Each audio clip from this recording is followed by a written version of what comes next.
Prazer podermos estar aqui nesta grande escola que provavelmente ao redor do mundo hoje durante o dia reunirá muitos milhões, algumas dezenas de alunos no estudo deste mesmo assunto, desta mesma temática entre os capítulos 19 e 22 de Apocalipse. Já tivemos a oportunidade de orar, de maneira que vamos passar diretamente à recapitulação dos capítulos que estudamos esta semana. Prezados irmãos, hoje gostaria de vos propor uma abordagem um pouquinho diferente àquilo que eventualmente costumam ser as nossas recapitulações da lição. Vamos pegar apenas e única e exclusivamente no texto bíblico, de maneira que pedia-lhes a gentileza de pegarem a sua Bíblia e abrirem-na já em Apocalipse capítulo 19, e nós vamos cingir-nos à leitura do texto bíblico, de maneira que as várias ideias que tivemos a oportunidade de rever ou de estudar no roteiro, no belo roteiro da lição da Escola Sabatina, nós vamos vê-las propriamente no texto bíblico, através de uma ou outra nota explicativa, através de uma ou outra observação que algum irmão, portanto, queira fazer. Assim que gostaria de vos propor que hoje nós começássemos a ler o capítulo 19 do verso 1 em diante. Embora a lição da Escola Sabatina começasse com o verso 6 do capítulo 19, nós vamos ler do verso 1 em diante. Por quê? Porque existe aqui um belíssimo, vamos dizer assim, uma peça musical celestial de incrível valor e de magnífica beleza.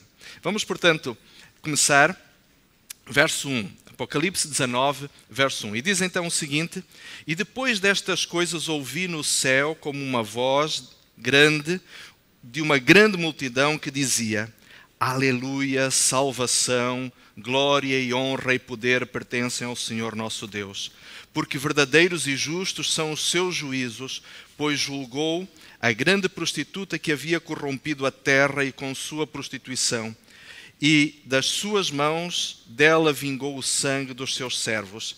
E outra vez disseram, aleluia, e o fumo dela sobe para todo sempre. Imaginem aqui, queridos irmãos, vamos parar um instantinho aqui. Imaginem aqui um grande coral.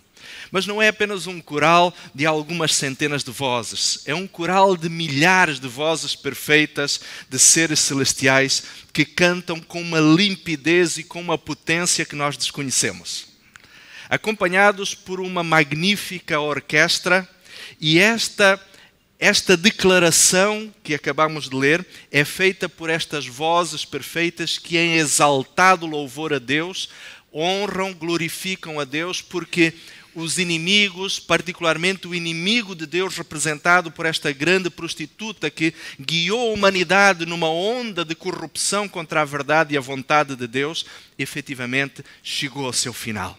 E agora, este coral de seres não caídos, este coral de santos, canta louvores glorificando a Deus. Mas há um momento, há uma pequena pausa. E este grande coral para por instantes, e agora um conjunto de cerca de 28 vozes, imagino eu aqui vozes graves, vozes solenes, diz o verso 4, e os 24 anciãos e os 4 animais prostram-se e adoram a Deus, assentado sobre o trono, dizendo, Amém, Aleluia.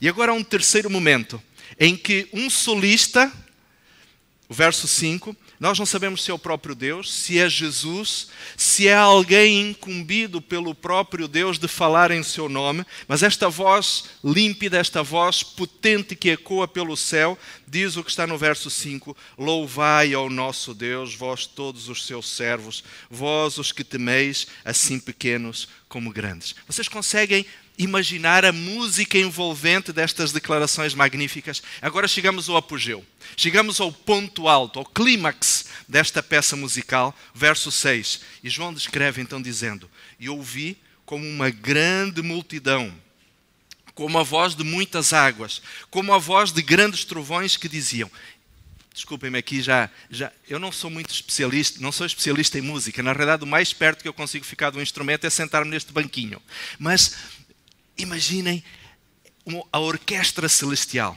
com milhares e milhares de instrumentos, muitos deles que nós desconhecemos completamente a sua existência e a sua sonoridade. Eles começam a tocar e a criar um efeito de uma tempestade musical, chegando justamente ao apogeu, ao ponto alto. E a Bíblia então diz que, como uma multidão de muitas águas, como a voz de grandes trovões, é esta tempestade musical que serve para emoldurar a declaração que vem agora com toda a potência a ser declarada: Aleluia, pois o Senhor nosso Deus Todo-Poderoso reina.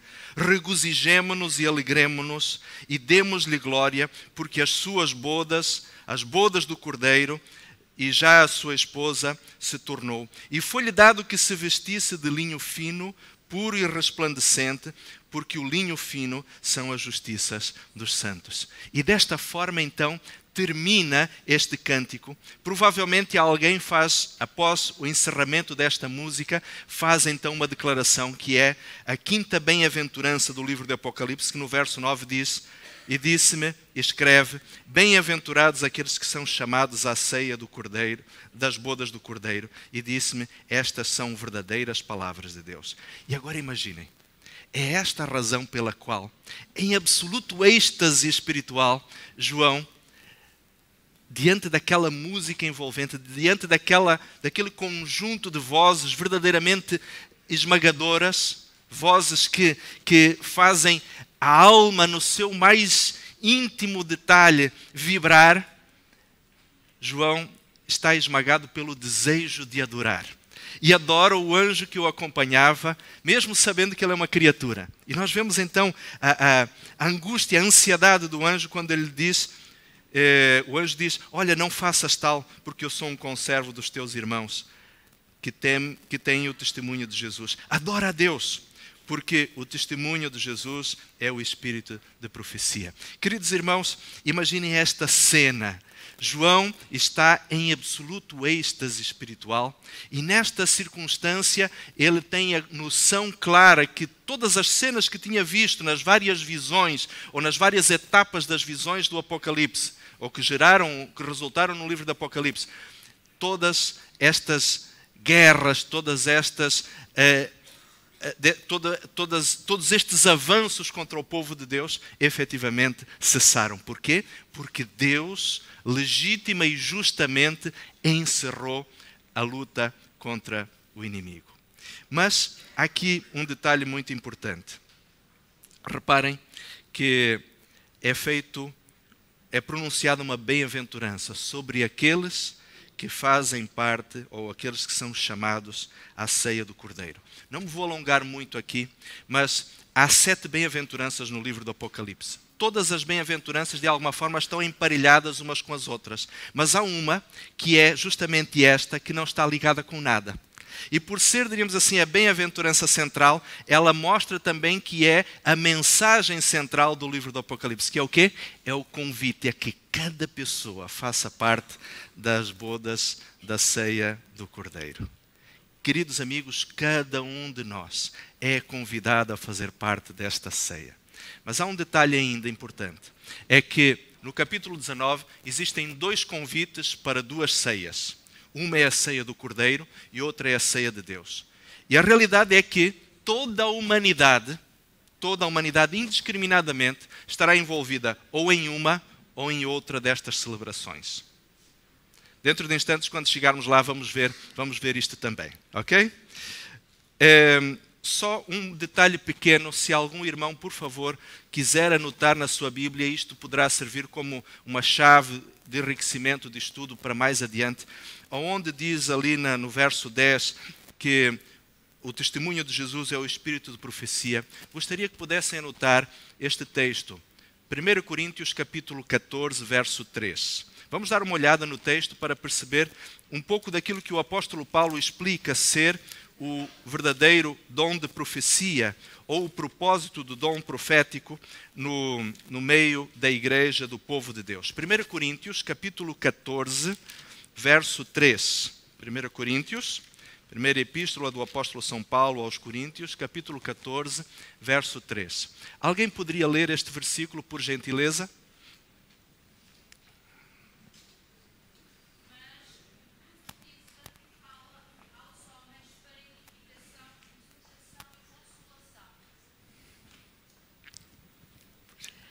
Mas o que profetiza fala aos homens para edificação, exortação e consolação.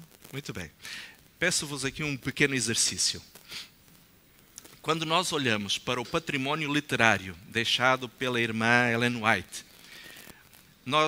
o que é que nós encontramos ali? Encontramos uma série de prognósticos, de narrativas de coisas que vão acontecer no futuro. É isso? Na realidade, o que nós vemos daquilo que é o património espiritual deixado por Ellen White são mensagens de edificação. A Sr. White escreveu muito em termos, deixou muito material escrito em forma de material devocional, deixou muitas orientações no sentido, inclusive, de admoestação, de correção, até por vezes de advertência séria e grave aos erros que a Igreja por vezes comete. E encontramos também muito material que serve de conforto, de consolo espiritual para os problemas, para os embates que enfrentamos na vida cotidiana.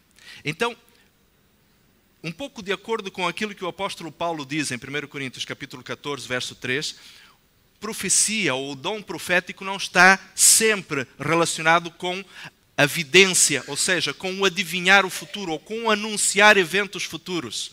Muitas vezes a prática profética está muito mais relacionada com a edificação e com a sustentação espiritual do povo de Deus do que propriamente com a apresentação de eventos que virão a acontecer no futuro. É por esta razão, esta é uma das razões pelas quais nós podemos entender que também o trabalho e o ministério profético de Ellen White foi efetivamente dentro deste contexto daquilo que Apocalipse capítulo 19, verso 10 nos diz. Embora todos nós conheçamos aquelas 4 características que nos ajudam biblicamente a identificar o verdadeiro do falso profeta. Ok? Muito bem. Podemos voltar novamente a Apocalipse capítulo 19? Estamos agora no verso 11. E pediria a gentileza de alguma pessoa dentre o auditório ler, por favor, os versos 11 e 12. O êxtase de João ainda não terminou. Ou seja, a cena ainda vai adquirir um novo nível mais elevado ainda de intensidade emocional. Ok? Se João já estava empolgado com o que ele tinha ouvido daquele grande coral, algo mais ainda vem a acrescentar. Por favor, irmão Rui. Mas se eu ignorar o sentido da voz, serei estrangeiro para aquele a quem falo, e o que fala será estrangeiro para mim. Assim também vós, como desejais dons espirituais, procurai abundar neles para a edificação da igreja. Capítulo 19 de Apocalipse, verso 11, por favor.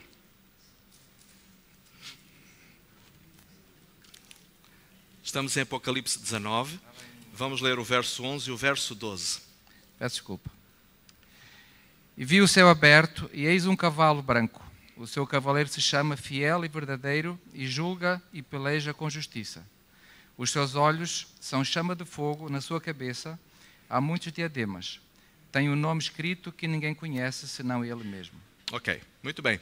Cavalos brancos normalmente eram símbolos eram elementos usados pelos generais romanos ao entrarem vitoriosos na cidade de Roma ou nas capitais, onde eles anunciavam justamente as suas gloriosas vitórias sobre os inimigos.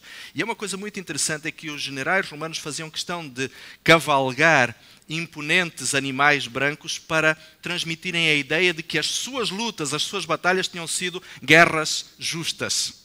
Ora, se existe alguém que lutou uma guerra justa, esta pessoa é o nosso Senhor Jesus Cristo. Amém? E onde é que Jesus venceu Satanás? Vamos recordar aqui alguns eventos onde Satanás foi derrotado. Apocalipse 12 conta-nos a respeito de uma luta que aconteceu no céu. Quem foi vitorioso?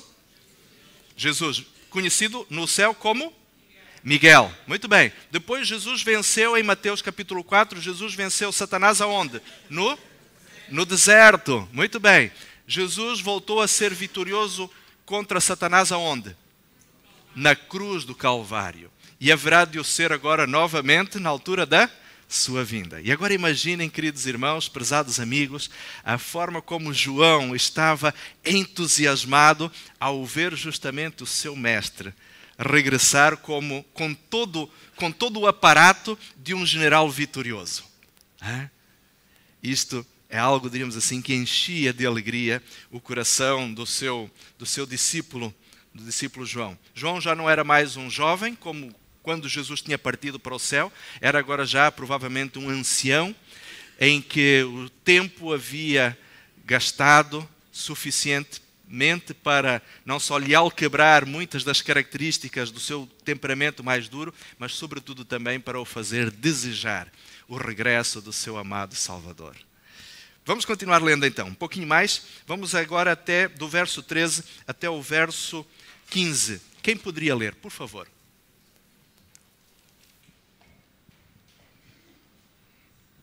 E estava vestido de uma veste tingida em sangue, e o nome pelo qual se chama é a Palavra de Deus.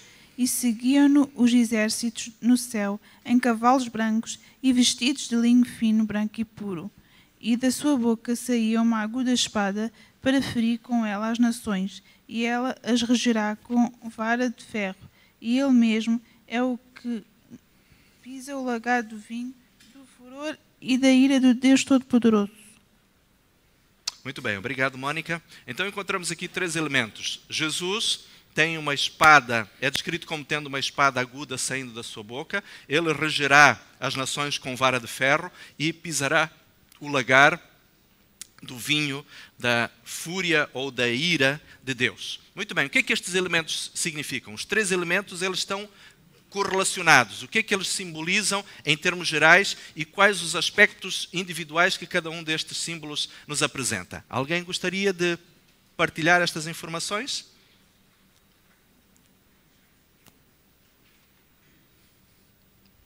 Os 3 elementos apontam para o quê? Para o juízo, não é?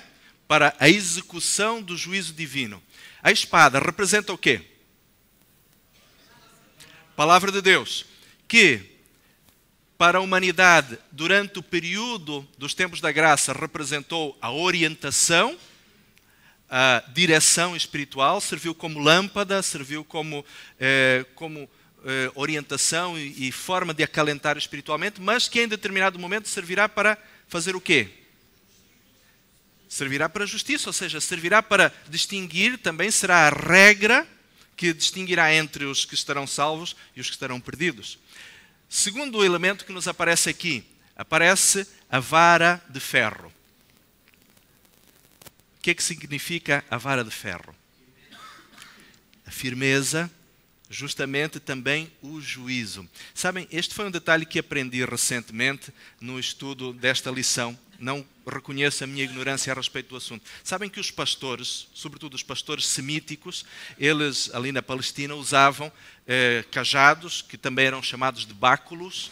Tinha uma ponta arredondada que servia para auxiliar as ovelhas ou até para orientar as ovelhas quando elas precisavam. Mas na outra extremidade, normalmente havia uma parte metálica que era usada para, por vezes, espicaçar os animais ou para os afastar uns dos outros. Então, Jesus é apresentado como pastor que em determinado momento ele dirige o seu povo, mas que em algum momento fará uma distinção muito clara da humanidade, em que haverá um grupo que estará garantido para a eternidade e outro que estará para a perdição. Mas é apresentado aqui também um outro elemento, que é o lagar do vinho da ira. Onde é que nós encontramos no livro do Apocalipse falar a respeito de vinho, da fúria de Deus, de alguém que pisa este lagar? Recordam-se? No capítulo 14, não é?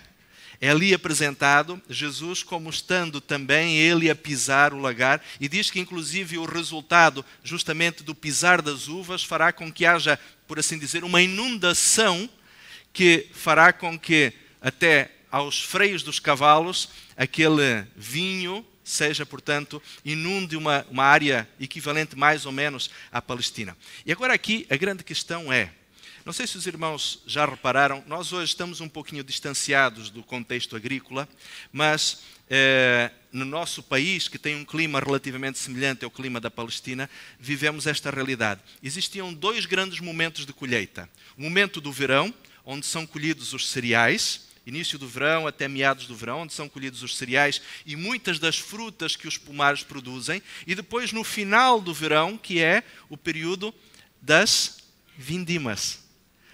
Semelhantemente, existirão também 2 colheitas. Em termos, usando esta metáfora agrícola, haverá 2 colheitas. A primeira colheita, onde serão levados, portanto, para o céu as primícias de Deus, não é? Aqueles que são os salvos, mas, por outro lado, existirá também uma segunda colheita, esta para a destruição. De alguma forma, estas são ideias que aqui, portanto, são apresentadas. Falávamos há instantes a respeito de 2 convites, ou de convites para 2 ceias. E eu gostaria de vos convidar a lermos rapidamente os versos 18 e 19 do capítulo 19. Capítulo 19, versos 18 e 19. E então diz ali, para que comais, em verso 17 ainda, no finalzinho diz, a todas as aves do meio do céu, vinde e ajuntai-vos para a grande ceia de Deus, para que comais, verso 18, a carne dos reis da terra, dos tribunos, a carne dos fortes, a carne dos cavalos, a carne que sobre eles, dos que sobre eles se assentam, a carne de todos os homens livres e servos, grandes e pequenos.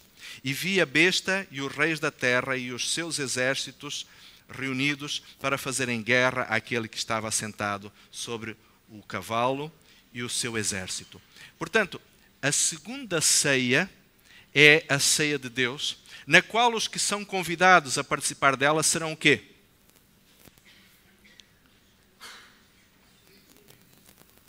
Serão os perdidos. Mas nessa ceia, o que é que eles vão ser? Convidados? Vão ser o alimento. Isto pode parecer cruento, mas a realidade é esta. Meu querido amigo, para uma ceia nós somos convidados a participar dela. Na outra, os que dela participarem serão a comida. De que ceia faremos nós parte? É uma das importantes perguntas, uma das grandes inquietações que estes textos nos trazem. De que ceia faremos parte? Seremos nós os convidados que nos alimentaremos ou seremos o alimento? Bom, vamos avançar um pouquinho mais, porque o grande objetivo desta lição não é ficarmos sobre estas ideias, mas sim irmos aos magníficos vislumbres que o texto nos apresenta. Vamos então para o capítulo 20. Quem poderia ler os primeiros 5 versículos do capítulo 1, por gentileza?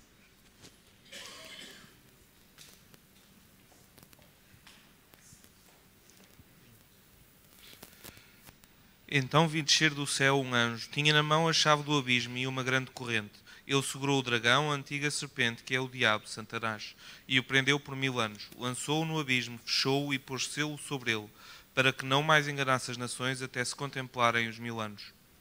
Depois disto é necessário que ele seja solto por pouco tempo. Vi também tronos, e nestes sentaram-se aqueles às quais foi dada a autoridade de julgar. Vi ainda as almas dos decapitados por causa do testemunho de Jesus, bem como por causa da palavra de Deus, tanto quantos não adoraram a besta, nem tão pouco a sua imagem, e não receberam a marca na fronte e na mão, e viveram e reinaram com Cristo durante 1000 anos. Os restantes dos mortos não reviveram até que se contemplassem os 1000 anos. Esta é a primeira ressurreição. Muito bem, muito obrigado. Reparem aqui numa coisa importante. Satanás é preso. De que forma? De que forma é que se dá a prisão de Satanás? Jesus veio à Terra, veio, portanto, de forma gloriosa, destrói a humanidade através da manifestação da sua glória, do seu poder. E o que é que acontece então com Satanás? Desculpem? Satanás fica só, não podendo tentar nem enganar mais ninguém. Esta será a prisão de Satanás. Circunscrito a um planeta destruído, devastado pela própria destruição que ele causou, Satanás terá durante 1000 anos a oportunidade de contemplar as consequências da sua própria obra. Mas ao final destes 1000 anos, eis que ele será solto. E o que é que se dará para que haja efetivamente esta libertação de Satanás? A segunda ressurreição. Contudo, durante 1000 anos, o que é que acontecerá? O verso 4 e o verso 5 diz que foram postos tronos e haveria um julgamento. Quem é que estará a liderar este julgamento? Os salvos farão parte, portanto estarão a julgar. Quem liderará será o próprio Deus. Okay? E porquê que agora, perdoem-me aqui fazermos um pequeno flashback, mas porquê que o julgamento divino acontece em 3 fases? Uma está a acontecer agora, que é o juízo investigativo desde 1844 até ao fechamento da Porta da Graça. A outra segunda fase é esta que é descrita aqui em Apocalipse capítulo 20, que tem que ver com o juízo que acontecerá durante o milénio. E depois haverá uma terceira fase. Mas por que estas 2 fases? Neste momento, o juízo investigativo e o milénio, a segunda etapa. Por quê?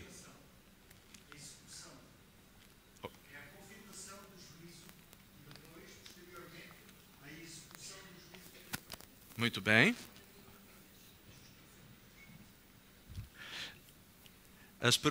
Aliás, as afirmações vão surgindo muito depressa, de maneira que...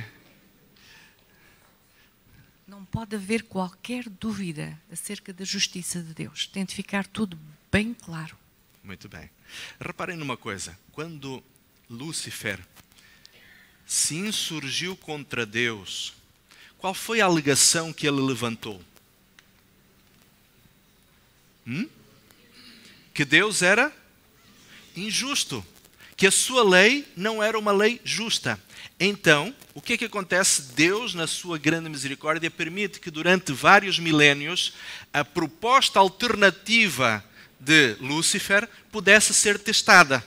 E quando no momento final da história do planeta, nos momentos finais da história do planeta, Deus então inicia o seu processo de julgamento, não é porque Deus precisa saber quem vai se salvar ou quem vai se perder. Quando nós vamos ao livro de Salmos, particularmente ao Salmo 139, nós encontramos ali a Bíblia dizer-nos de forma muito clara que Deus sabe todos os nossos pensamentos antes mesmo que eles se transformem em palavras.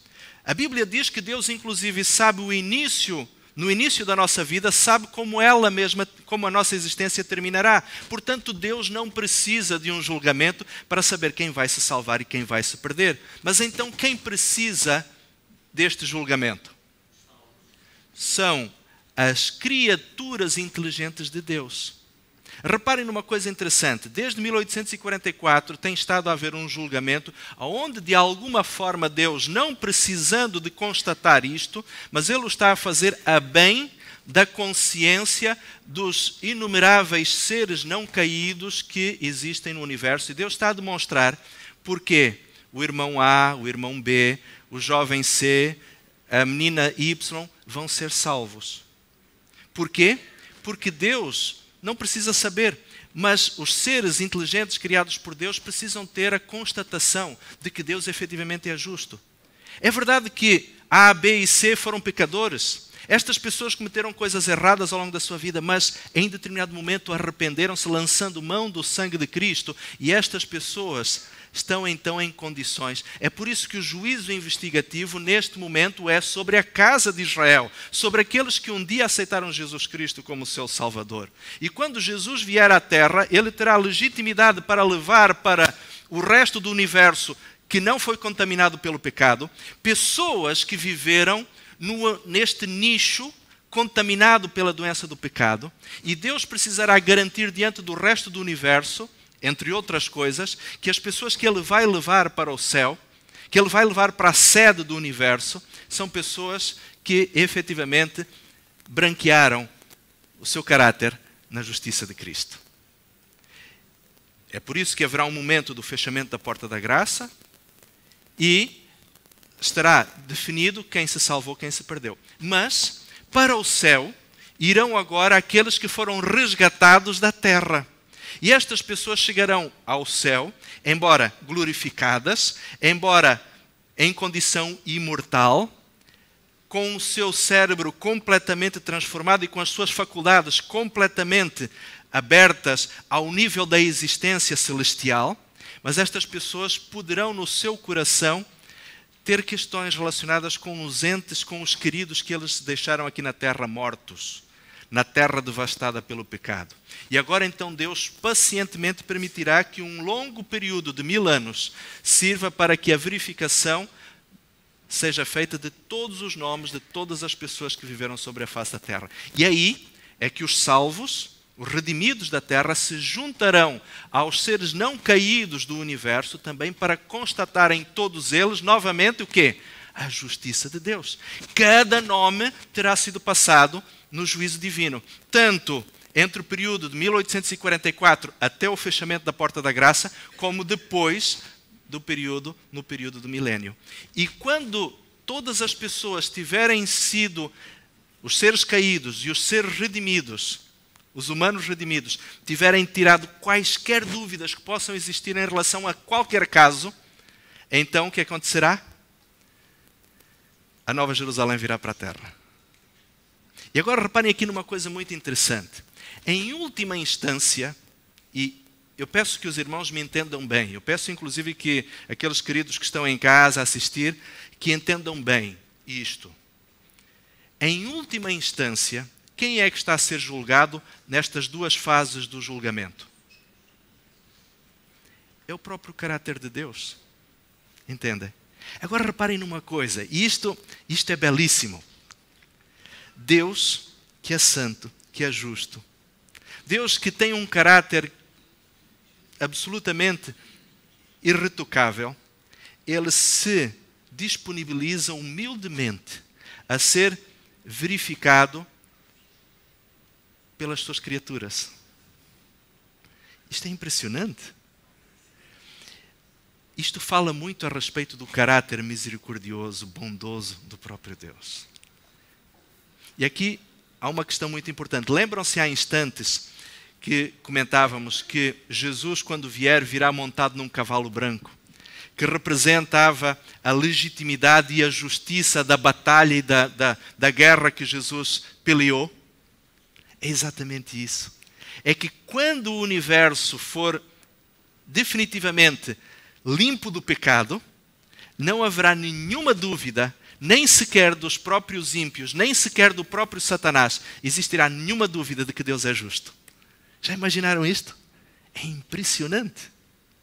Vamos avançar um pouquinho mais. Alguém tem alguma observação, algum comentário? O pastor respondeu agora. Era exatamente a questão de não deixar dúvida nenhuma, não só para o ser humano em si, mas para todo o universo, da razão pela qual Satanás não foi destruído no momento em que decidiu rebelar-se contra aquilo que Deus tinha, estipulado como sendo a perspectiva dele para o universo. Portanto, no momento em que há a rebelião de Satanás, Deus poderia imediatamente ter resolvido a situação e não estaríamos, digamos, hoje a sofrer a consequência desta desobediência.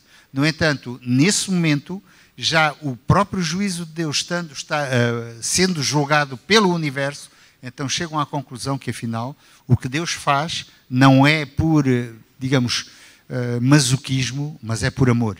E isto faz toda a diferença.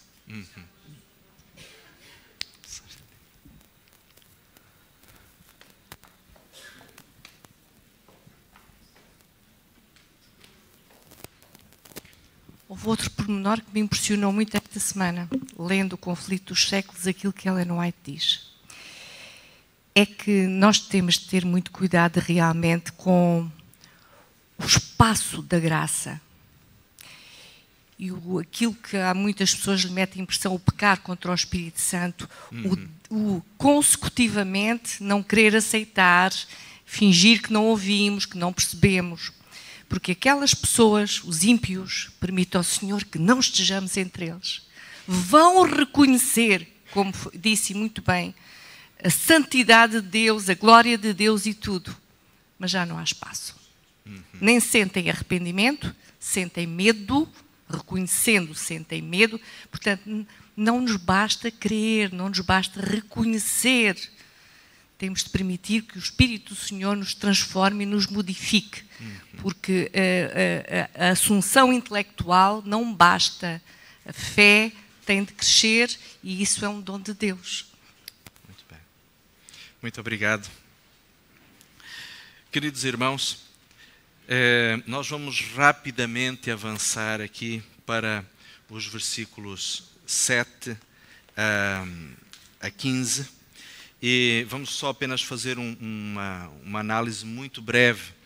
Se os irmãos olharem para o texto bíblico, perceberão que na maioria das Bíblias os versos no capítulo 20 de 7 a 10 estão ligeiramente separados por um subtítulo em relação ao segmento do texto que vem a seguir, que é o verso 11 ao verso 15.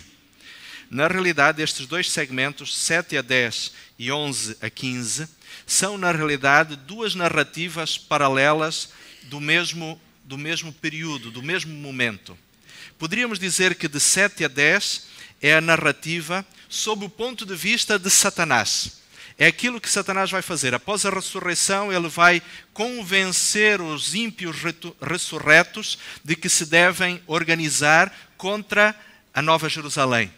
Do verso 11 em diante, é feito novamente um flashback, ou seja, volta-se novamente ao ponto do verso 7, para recontar agora o que vai acontecer, mas sob a perspectiva de Deus. Ou seja, Deus, do seu alto e sublime trono branco de justiça, ele vai agora então julgar a humanidade pelos registros fiéis e fidedignos que existem, de maneira a que, efetivamente, a morte e todas as suas consequências possam ser destruídas. Chamaria apenas a atenção para o verso 10 do capítulo 20, que diz assim: "E o diabo e o que os enganava foi lançado no lago de fogo e enxofre, onde está a besta e o falso profeta, e de dia e de noite serão atormentados para todo sempre."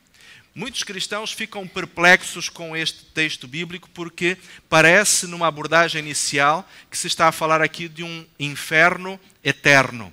Mas há uma coisa muito importante que nós não podemos esquecer, queridos irmãos e amigos, é que no livro do Apocalipse e na Bíblia na sua totalidade, só se fala de um tipo de vida eterna. E a vida eterna será dentro da Nova Jerusalém. Não existirá a vida eterna com Deus e vida eterna no lago de fogo de enxofre. O que é eterno é, na realidade, ou o que é de natureza eterna, são as consequências da destruição daqueles e das circunstâncias que forem efetivamente aniquiladas neste instrumento de destruição que Deus criará. O inferno é bíblico? É. O inferno já existe? Não. Ele acontecerá, está reservado apenas para Apocalipse capítulo 20. Ok? Então, esta é uma ideia muito importante. E após isso, então, após aniquilado o pecado, destruídas as pessoas que impiamente se posicionaram ao lado de Satanás, rejeitando o oferecimento da graça de Cristo, então estamos em condições de iniciar a eternidade. Sim, porque durante o milénio a eternidade ainda não estava começada. Houve apenas, diríamos assim, um período, um interregno, que permitiu efetivamente que tudo pudesse ser concluído. E agora então começamos o capítulo 21. E gostaria de pedir a alguém que pudesse ler do verso 1, Apocalipse 21, do verso 1 até ao verso 4, por gentileza. Alguém?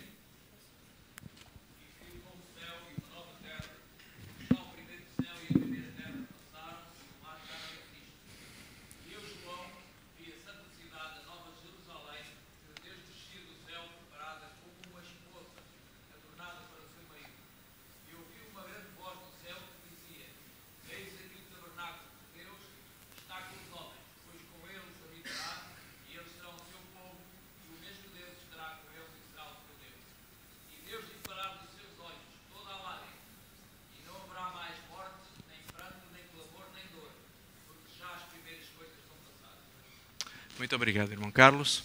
tivemos a oportunidade de acompanhar a leitura, portanto, dos versos 1 ao verso 4, capítulo 21. Reparem, o verso 4 diz particularmente: Deus limpará dos seus olhos toda a lágrima e não haverá mais morte, nem pranto, nem clamor, nem dor, porque já as primeiras coisas são passadas. Há mais de 20 anos atrás eu era pastor numa igreja na América do Sul, onde estava a fazer um funeral, que já era o terceiro sepultamento naquele semestre que aquela senhora participava. Há 6 meses atrás tinha morrido de cancro um filho seu. Pouco tempo depois tinha sido assassinado um neto e agora esta senhora estava a enterrar o seu marido. Aquela irmã nossa tinha 93 anos. Ela dizia-me: pastor, eu já não tenho lágrimas para chorar. Aquela senhora representava fisicamente a dor que um ser humano pode enfrentar. Era uma velhinha de 90 anos cujo corpo estava ressequido pela dor, pelo sofrimento. E aquela mulher, para mim, materializava claramente aquilo que a dor e que a tristeza pode fazer num ser humano. E quando ela me dizia que já não tinha lágrimas para chorar, entendi de alguma forma que aquela mulher já tinha esgotado toda a sua dose de sofrimento para aquela existência. E quando, naquela cerimônia de sepultamento, lemos este texto, Apocalipse capítulo 21, verso 4, recordo-me vividamente de ter feito para mim um sentido todo especial estas palavras de Deus, esta promessa do Senhor, que o Senhor nos limpará dos olhos toda a lágrima, porque as primeiras coisas são passadas. E sabem porquê? Porque não importava que aquela senhora tivesse vivido 93 anos, boa parte deles de um sofrimento atroz e indescritível. Quando nós estivermos a preparar-nos para viver para todo sempre, as delícias da eternidade serão tais que toda a história de sofrimento que ficar para trás será apenas as primeiras coisas. Ontem, em nossa casa, tivemos a possibilidade de celebrar um aniversário. E eu fiquei a pensar que quando estivermos na eternidade a celebrar, por exemplo, o nosso aniversário de número 250.000, imagine o tamanho do bolo. Quantas velas não vai poder ter, não é? 250.000 velas. Nós vamos viver eternamente. Queridos amigos, nós vamos viver para todo sempre. E mais ainda, teremos a oportunidade de fazer todas as coisas, desenvolver ao limite todas as capacidades que aqui nunca pudemos desenvolver. Mais ainda, teremos a oportunidade de, a cada sábado, estudarmos a lição da escola sabatina com o nosso Senhor Jesus Cristo, ouvir o sermão pregado pelo nosso Criador, sermos embevecidos pelas lindas mensagens musicais que vão ser tocadas e cantadas pelas orquestras e pelos coros celestiais. Teremos a oportunidade de fazer parte destas mesmas organizações de louvor. Já imaginaram que coisa magnífica? Visitarmos semanalmente a Cidade de Deus, que terá um formato cúbico de cerca de 2.220 quilómetros de comprimento, por 2.220 quilómetros de largura, por 2.220 quilómetros de altura. A Cidade Santa terá uma atmosfera específica. A nossa atmosfera não tem 2.200 quilómetros de altura, sabiam? Ou seja, a atmosfera da nova cidade sairá para fora dos limites da própria atmosfera do planeta atualmente. É por esta razão que a Nova Jerusalém não precisará de sol, porque ela terá um sistema próprio de iluminação. Sabem, queridos, nós não sabemos se todas as informações que aparecem no capítulo 21 e 22 são absolutamente literais. Isto, nesta altura, talvez seja irrelevante. Mas o importante é que existirão algumas coisas muito importantes na Nova Jerusalém. O trono de Deus estará na Nova Jerusalém. Já imaginaram? O planeta que deu mais trabalho a Deus será aqui que estará a sede do universo. O rio da vida fluirá a partir do trono de Deus. E a árvore da vida será transplantada novamente para a Nova Jerusalém. A árvore da vida que estava no Jardim do Éden será novamente reposta neste planeta. Que coisa maravilhosa. É para esta terra que cada um de nós precisará se preparar. Mas, prezados irmãos e queridos amigos, gostaria que pudéssemos terminar lendo o verso 17, Apocalipse capítulo 22, Apocalipse capítulo 22, o último capítulo da Bíblia, o derradeiro capítulo do livro de Apocalipse, o verso 17. O Espírito e a esposa dizem, vem. E quem ouve, diga, vem. E quem tem sede, venha. E quem quiser, tome de graça a água da vida. Queridos amigos, não ficarão de fora da Nova Jerusalém os pecadores. Os que ficarão fora da Nova Jerusalém serão aqueles que não quiseram se arrepender dos seus pecados. Porque o convite é universal. Vem. Quem quiser, venha. Porque as portas da Nova Jerusalém estão 3 portas para cada lado dos pontos cardeais, mostrando que de qualquer parte do universo, de qualquer circunstância de vida, qualquer um de nós tem acesso ao santuário de Deus e poderá ser salvo por ele. Queridos, que um dia esta mesma reunião em que nos encontramos se repita na Nova Jerusalém. Amém?